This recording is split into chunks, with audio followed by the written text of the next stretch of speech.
Jesus said, I tell you, if these were silent, the stones would shout out. Jesus said this in response to the Pharisees who on that day of Jesus' triumphal entry into Jerusalem just wanted the crowd to be quiet and to stop all the noise. But Jesus wouldn't stop their praising and singing and shouting, "Blessed is the King who comes in the name of the Lord." But even if those crowds did stop, the stones would cry out in praise of God. This moment as Jesus enters Jerusalem is so dramatic, so worthy of praise that someone, something, everything is going to shout out, even the stones. That's how we began worship today. Hearing that gospel story, palms waving, joining in the chorus of praise to Jesus, the Blessed One. But the tone has shifted.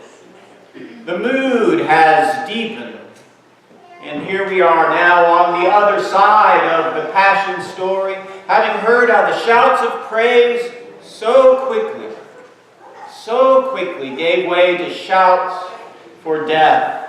And Jesus was sent to the cross.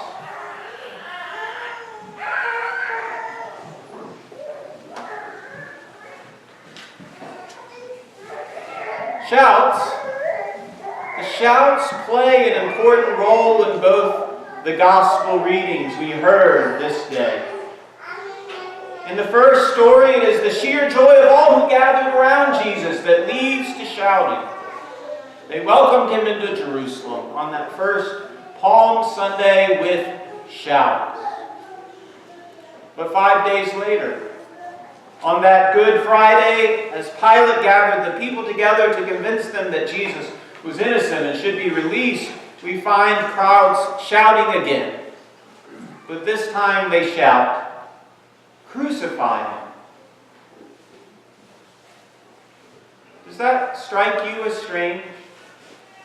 That the crowds can be so fickle, can turn so quickly, can betray the one whom they welcomed with love? Well, it shouldn't.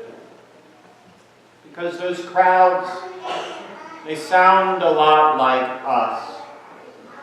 We who are one moment praising God and the next caught up in sin's sway just like all the rest.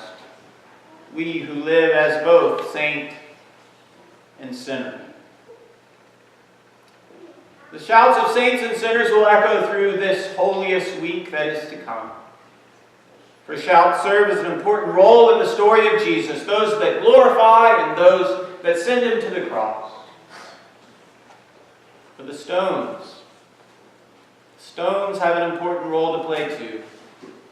The stones would have cried out on Palm Sunday.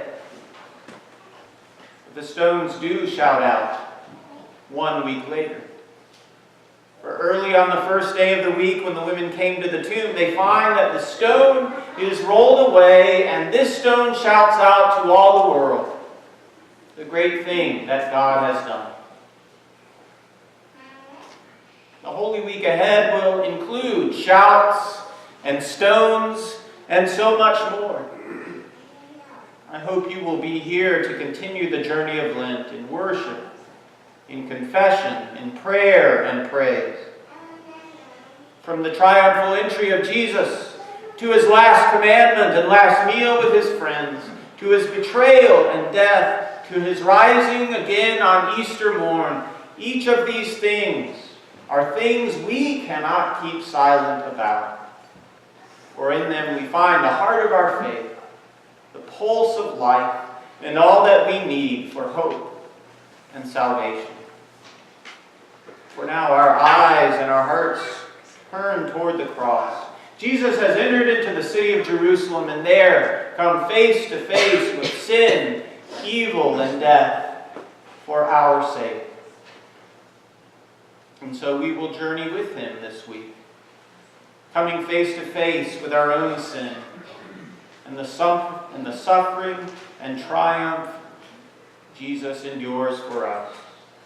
And then we will know again the great things that God has done. Gather close. Listen. The shouts and the stones will tell the story.